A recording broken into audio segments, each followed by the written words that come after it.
What's happening, everybody? This is Falcons Daily. I'm your host, CG Craig Green.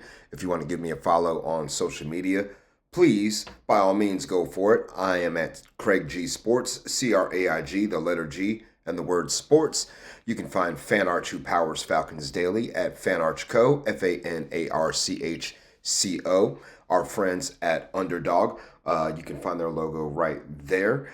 They're at Underdog Fantasy. Give them a follow, and then while you're at it, scan that QR code right there if you want to play $5 and score $75 in bonus bets. Really easy to sign up. Just scan that QR code right there. You can sign up, get yourself in the game, and also do like I did, which is play your first $5, get $75 in bonus bets, and also allow yourself to get in on the action this weekend for the Pro Football Conference Championships.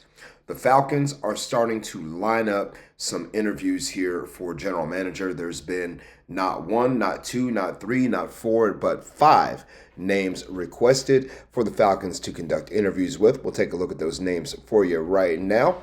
They have been the five names. Two of them you may recognize because we saw them in terms of president of football, in terms of the president of football round of interviews.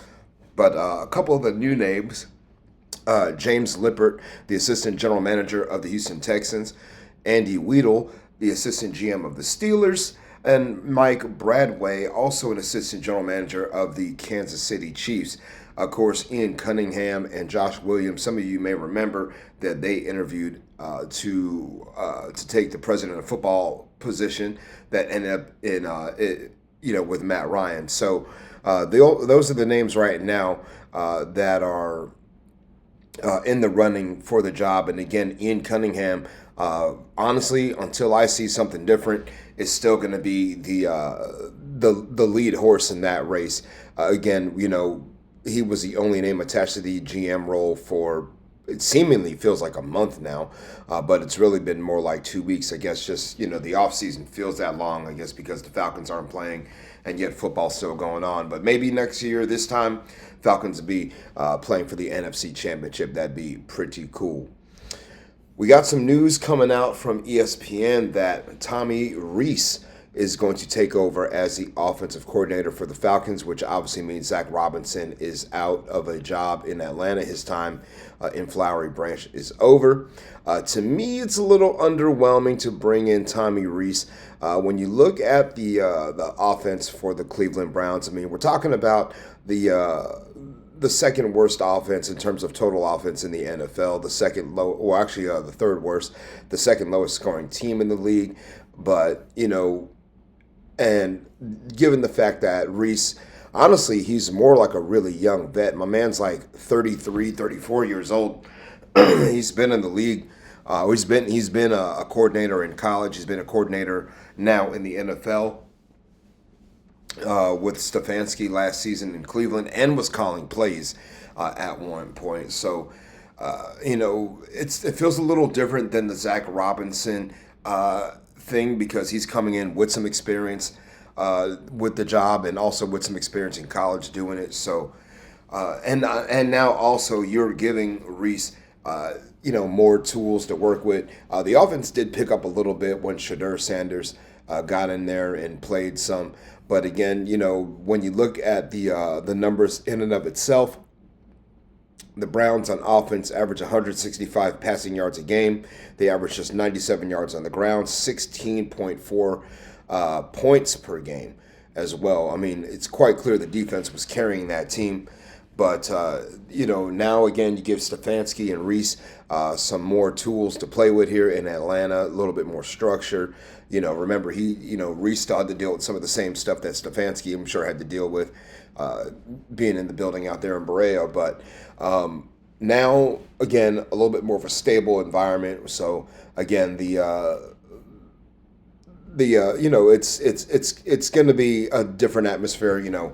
Everything now is, we can try to put it in perspective when it comes to the Browns again because they've had spurts of success, but it always seems like they revert right back to struggling or making poor decisions or just finding themselves in bad situations or whatever it may be. But now the Browns just they've decided to move on from Stefanski and his staff. So now again the connection with Matt Ryan with Stefanski and also now Tommy Rees to the new head coach led to Rees getting this opportunity in Atlanta.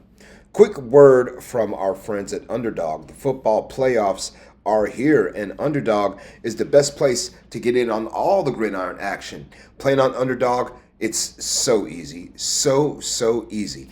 All you have to do is pick your favorite players and see if they will go higher or lower on stats like touchdowns, rushing yards, receptions, and more. If you get them right, you can win up to 5,000 times your cash.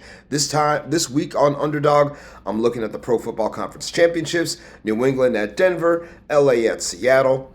I'm selecting Drake May, then higher than 0.5 rushing and receiving touchdowns. And I've had a little bit of a change of heart.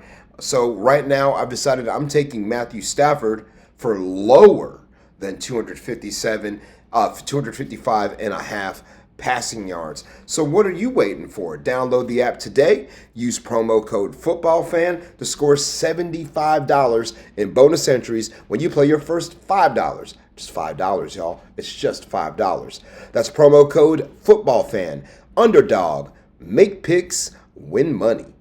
Must be 18 plus. 19 plus in Alabama and Nebraska. 19 plus in Colorado for some games. 21 plus in Arizona, Massachusetts, and Virginia. And present in a state where Underdog Fantasy operates. Terms apply. See assets.underdogfantasy.com/play and get terms DFSTML for details. Offer not valid in Maryland, Michigan, New Jersey, New York, Ohio, and Pennsylvania. Concerned with your play? Call 1-800-GAMBLER or visit www.ncpgambling.org. In New York, call the 24/7 helpline at 1-878 or text HOMI 467-369. Welcome back to Falcons Daily. I am your host, CG Craig Green, and this is our weekly Underdog segment, Higher or Lower, brought to you by Underdog, our friends right there. You can give them a follow at Underdog Fantasy. Scan that QR code to get your $75 in bonus bets when you play your first $5. Matthew Stafford, step on up, come on down. Right now, we're going to take a look at some of his numbers right now on Underdog. You can play some of these same exact games on there. Matthew Stafford, higher or lower than 255 and a half passing yards. I'm going to say lower. The first game against the Seahawks, Matthew Stafford threw for about 130 passing yards, and the Rams still found a way to win the game. The second game, he had to carry the offense. He threw for 450 yards, 3 touchdowns, no interceptions, and they still lost. But I think the Seahawks defense at home, I think the game's going to take a much slower pace. Every possession is going to matter. Everything's going to be at a premium. So I'll take Stafford for just a little under 255 and a half. I'll take him for lower than 255 and a half passing yards. So I'll take the lower on that one. Also, I believe he will finish with lower than 1.5 passing touchdowns. I think he'll pass for 1 touchdown. I think he'll run for 1 touchdown. And that 1 touchdown he'll run for will be a QB sneak just over the top. This Seahawks defense is stingy. So again, for me, I think that the game is going to come down to where points, possessions are at a premium, and I believe that Stafford will end up having to have the game slow down a little bit. There won't be anything like a 457 passing yard game with no touchdowns, no interceptions, things like that. I think this game's going to get a little more muddy, a little uglier, and I think Stafford's going to have to try to grind this one out. So give me Stafford for lower than 1.5 passing touchdowns. Also, I think he will finish with higher than 1/2 rushing yard because, again, I think he will QB sneak a couple of times to keep drives going. Give me Stafford for higher than 21.5 pass completions. I think that his pass completion number will be up a little bit, but I think the average yards per catch will be low because the Seahawks, again, are going to come up, hug tight, and tackle well. Also, give me Stafford for higher than half an interception thrown. I think he will throw at least 1 or 2 picks in this game. I think that will result in the Seahawks getting points and keeping this game close.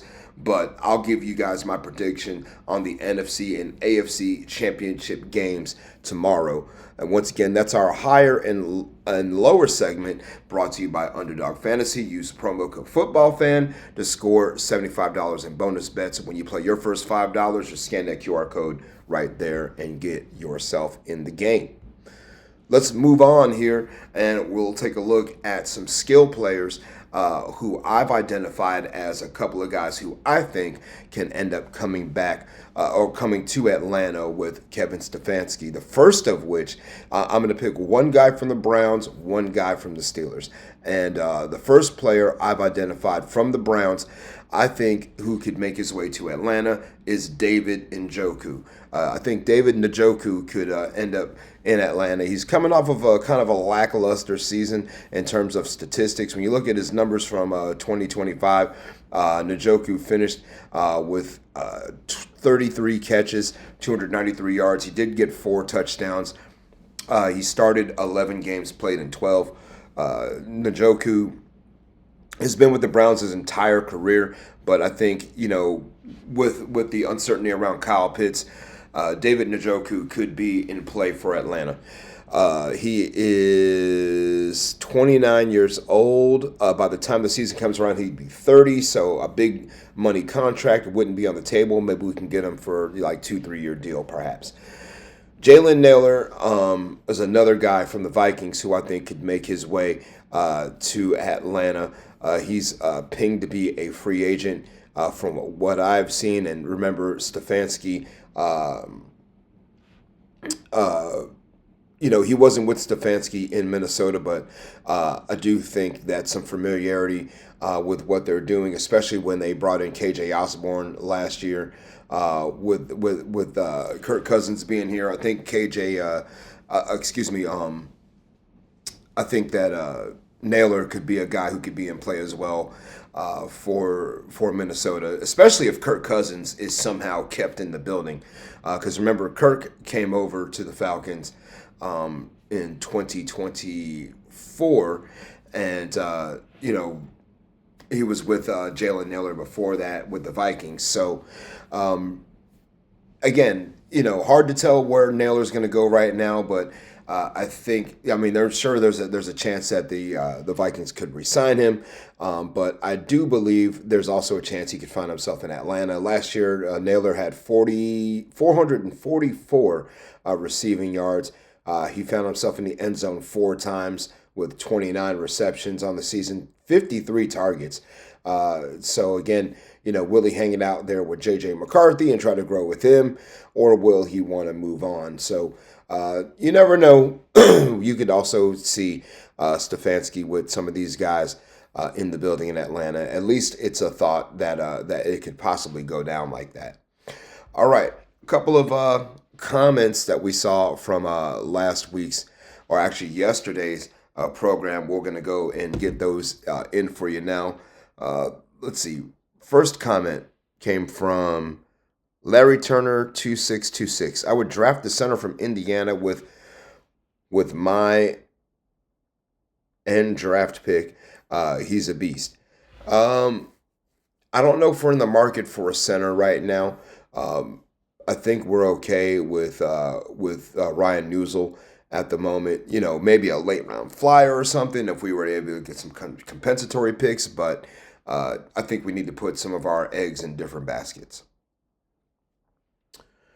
J-K1010. Baker talking like he's going to sweep us. He couldn't touch us when we had Raheem Morris. What will he do now? Well, based on the comments from his tweet or whatever the other day, he was pretty salty about how things went down in Cleveland. Again, you got to remember that when remember that the Browns won the AFC North the first season when Baker was there. Second year, they finished 8-9. And in that offseason, that's when the Browns brass tried to trade for Deshaun Watson. And he's saying that Stefanski never reached out to him. I never called him, never texted him or whatever. But, I want to say Joe Thomas even chimed in and said, hey, the phone goes both ways. So if Baker didn't reach out to Stefanski, there you go. I mean, So, I mean, Baker could be using it as more motivation, as a chip on his shoulder. I mean, that's how he's kind of revitalized his career. That really, it's been a lot of him, trying to get it back on the, finding that chip based on how his time with the Browns ended. Kind of an opportunity wasted, but also you got to remember the Browns aren't the most stable franchise in the world. So, but Baker feels some kind of way about it, and we'll see if it translates to anything on the field. As of now, the Buccaneers with Baker Mayfield as their quarterback against the Atlanta Falcons, they are 2-4. All right, let's call it a day here. We'll be back on Thursday, we'll be back on Friday to give you some NFC, AFC championship predictions. Take a look at the Falcons staff, see if it's filling out. Also, maybe take a look at some other players who may or may not be making their way to Atlanta to hang out with their old guy, their old coach, Kevin Stefanski. We'll see you on Falcons Friday. Sayonara and buenos noches.